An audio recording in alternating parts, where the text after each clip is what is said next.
आज़म साहब, once again हम एक मरतबा फिर दोबारा से ये चीज़ें रिपीटेड होते हुए देख रहे हैं।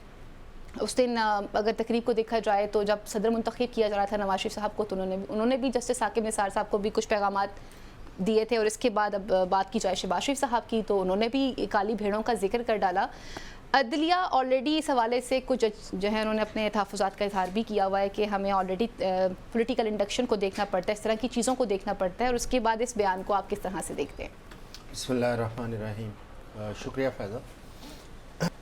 मियां शहबाज शरीफ साहब की अगर गुफ्तगू सुने उस दिन की जी, तो एक जुमला पंजाबी का एक मुहावरा याद आ जाता है, गलियां हो जान सुंजियां तो विच मिर्ज़ा यार फिरे। भाई अकेले जो है ना मुस्लिम लीग नून या मियां नवाज शरीफ साहब या मियां शहबाज शरीफ साहब हो इस मुल्क में, ना कोई अपोजिशन करने वाला हो, ना कोई इंसाफ करने वाला हो, ना कोई अदारे का सरबराह इनको पूछने वाला हो, ना अवाम इनको पूछे। भाई आप एक ज़िम्मेदार ओहदे पे बैठे हैं, आप प्राइम मिनिस्टर हैं इस पाकिस्तान के और एक बड़ी पार्टी की भी आप नुमाइंदगी करते हैं। अगर आप इस किस्म की ज़बान इस्तेमाल करेंगे तो आपका कारकुन या आम आदमी वो फिर कैसी ज़बान इस्तेमाल करेगा? आप खुद ही कहते हैं कि अदारों का एहतराम होना चाहिए, आप खुद ही पीटीआई पे इल्ज़ाम लगाते हैं कि जी वो इंतशार फैलाते हैं, जब आप खुद ही जजेस के हवाले से काली भेड़ें और इस किस्म के अल्फाज इस्तेमाल करते हैं। अब आपको ये क्यों ज़रूरत पेश आ रही है कि आप उस बयान से भी मुकरने की कोशिश कर रहे हैं कि वो जी नहीं पिछले जजों के हवाले से कहा गया था। आप अपनी तकरीर खुद सुन लें, जो आपने गुफ्तगू की थी वो लफ्ज़ ब लफ्ज़ खुद सुन लें कि आपने उसमें क्या जिक्र किया है। आपने मौजूदा केसेस का जिक्र किया है, आपने मौजूदा फ़ैसलों का जिक्र किया है। अगर ये पिछली जुडिशरी मौजूदा केसेस के फ़ैसले कर रही है तो फिर तो अल्लाह ही हाफ़िज़ है।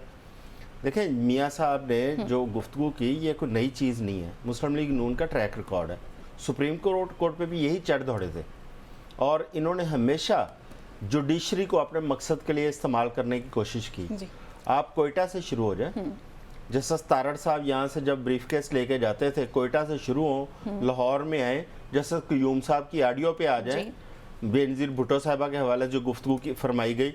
ये चाहते हैं कि जो फैसले हो सिर्फ हमारी फेवर में हो और जो मुखालफिन के जो कानून के मुताबिक उनको हक मिल रहा है वो भी ना मिले। अब इस तरह नहीं चलता निज़ाम। आपको अगर आपके ख़िलाफ़ कोई फ़ैसला आ जाता है उसको बर्दाश्त करें, अगर कानून और आइन के मुताबिक वो फ़ैसला है तो आप फिर क्यों उसके ऊपर आप फ़ैसले पर तनकीद कर सकते हैं, आप उन जजेस के ऊपर चढ़ दौड़ते हैं और तनकीद करते हैं। और फिर भी आप तो ये रखें कि मुल्क के जो अदारे हैं उनकी लोग एहतराम करेंगे। लोग तो जब देखेंगे कि प्राइम मिनिस्टर नहीं एहतराम कर रहा तो लोगों ने कैसे एहतराम करना है? मुझे वो टाइम भी याद है कि साबिक प्राइम मिनिस्टर ने एक खातून जज के हवाले से उन्होंने कहा था कि आपको भुगतना पड़ेगा और उन पर तौहीन अदालत लगी थी। और अब इन्होंने जो मौजूदा जजों के ऊपर काली भेड़ें करार दिया। अब देखते हैं जुडिशरी क्या करती है, लेकिन अभी तक ये इस दरख्वास्त को काबिल समात करार नहीं दिया गया। सबमिट हुई है दरख्वास्त, उसके ऊपर समात होगी, उस समात के अंदर फैसला होगा क्या इसको काबिल समात करार दिया जाना है या नहीं दिया जाना है, और उसके बाद इस पे आगे जो है ना केस आगे चलेगा।